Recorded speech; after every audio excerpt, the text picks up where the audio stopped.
उपमुख्यमंत्री अजित पवार यांच्या अपघाती निधनानं महाराष्ट्रावर शोककळा पसरली आहे। उपमुख्यमंत्री पवार यांच्या निधनानंतर राज्यात आज सुट्टी जाहीर करत 3 दिवसांचा दुखवटा जाहीर करण्यात आलाय।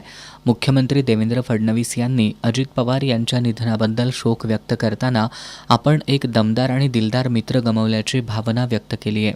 महाराष्ट्राकरता आजचा दिवस हा अतिशय कठीण दिवस आहे, कारण अशा प्रकारचं नेतृत्व तयार व्हायला अनेक वर्ष लागतात आणि ज्यावेळी महाराष्ट्राच्या विकासामध्ये अतिशय महत्त्वपूर्ण योगदान ते देत होते,